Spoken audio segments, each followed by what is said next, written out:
you, yes, you and me, we have red flags, believe it or not. If you haven't been living under a rock, you've probably noticed the influx of videos on red flags and like toxic people, red flags at work, toxic people at work, red flags in guys, red flags in girls, toxic people at work. You could probably find a red flag video and a video on toxic whatever on basically anything. However, if you've noticed one thing, there's something that all these examples that I've mentioned have in common. And what is that? All these examples talk about things outside of ourselves. And I just want to talk about today how that recent influx, I feel like, has two main consequences that can be impacting the viewer of these so-called, well, red flag videos. So I have my notes over here. The first thing that I think, again, this is just my opinion, of these red flag videos is that it shifts the focus way too much to things that are external from ourselves and things that we don't have control over, i.e. situations and other people. For example, I'm gonna use the subreddit r/xnocontact, right? And there's gonna be a little disclaimer at the end, because I know someone's gonna think something about what I'm about to say. But a lot of these things are helpful. Say red flags in your ex, right? Red flags in the relationship, right? There's another subreddit, what's it called? r/breakups. It's the same deal. Red flags in your ex, red flags in the relationship. And you can probably see videos, like, I swear, YouTube probably has millions upon millions of videos on like red flags in your ex, red flags in your relationship, right? I'm using this as an example to say that the problem, however, is that overconsumption of this kind of media shifts the focus from not you and your own recovery, but now you shifted it to another person, right? So after going through such a traumatic experience, instead of trying to learn and grow from it, now you're here over consuming this media, leading to overthinking about my ex is like this, my ex is like that. Your ex is probably not even thinking about you, but now here you are taking everything they said like, yes, okay, this is a bit of a disclaimer. It is obviously important and it is normal to try and figure out what went wrong, as to not repeat these same mistakes. I'm not talking about that. I'm talking about once you've realized the mistakes, but then you still consume this media. You're still hung up on it. And not only are you keeping yourself in the past, you're leaving yourself bitter, right? Which is one thing I've noticed with a lot of this red flag content, right? The consumers of this type of media can find themselves stuck in the past and no longer looking into the future and trying to better, hopefully, their next relationship. They can't do it because they're so stuck up on their ex and the red flags in their ex. And leading on to this, my first point of saying that it shifts the focus too much from you to other people to a point where it's detrimental and there's an opportunity cost, because instead of focusing on yourself and what you can do better, you're focusing on other people. It now is becoming harder for people to accept that they have red flags, because essentially we've made red flags synonymous with being toxic. We made toxicity, well, we made being called a quote-unquote toxic person synonymous with being a plague, right? We all have red flags. I said that in the beginning, right?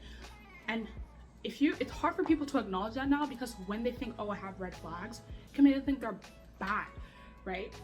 There's a false equivalence between having red flags and being a bad person. Those are two different things, right? And now what's the harm in not being able to acknowledge the red flags? Well, if you're not able to acknowledge your red flags, you're not able to improve yourself, right?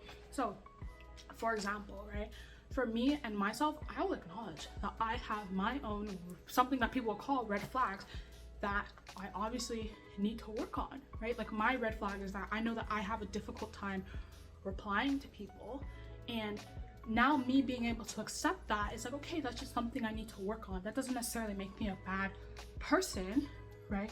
It just is something that needs to be worked on. And like, another thing attached to this is now this whole thing of noticing that there are other red flags and other people, like, that's even a false equivalence too. Like, how is it possible that everyone else has red flags except for you, right? But it's weird that the number of videos associated with red flags of other people, there should be a lot of other videos, popular videos of red flags in yourself, but we don't see that type of content because now we've made it harder for people to accept that they even have these red flags, which isn't helpful, right? And with that, I think it low-key is making it hard for people to be more, I don't know, empathetic, right?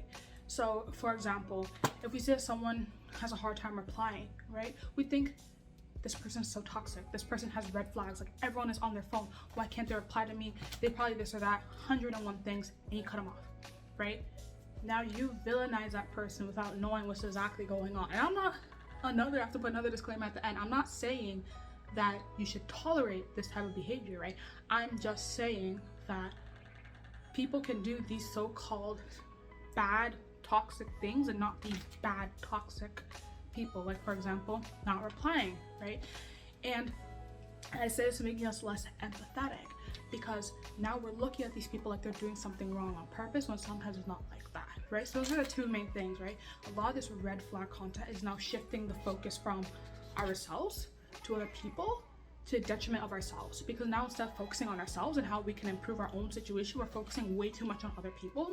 And the second thing too is now, because we have like having these red flags and being toxic is now almost synonymous with being a bad person, when that's just not the case, right? Now for my disclaimer, just because I said that you should have empathy for people who are exhibiting these quote-unquote red flags does not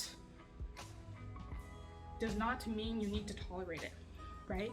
Okay, I was back in focus. Does not mean you need to tolerate it, right? For example, me, I know I have my red flags associated with my issues, my mental health issues. However, I will never use that as an excuse, right? Like if I'm late to stuff, I know that I can be late to things. However, right, I'm working on that by telling people like, hey, I might be late to this, or can we do this for a more optimal time for both of us? I respect your time. I don't want you to think that I'm wasting your time, right? And I don't want someone to think that, oh, just because someone's going through a hard time, everyone has a sob story. But that doesn't mean that you should keep yourself in that situation. Everyone has a sob story, if you ask, right? But that is not enough for you to stay in that type of situation, you know what I mean? You can acknowledge like, hey, you know, this person can be doing these things that I don't like because they have stuff going on. However, I don't have to put myself in that situation. You see, that's not a fallacy. Like you can have these thoughts, right? So that's all I wanted to say, a quick little video. And if you like this video, please watch my other ones, subscribe, and like, I don't know, yeah. Okay.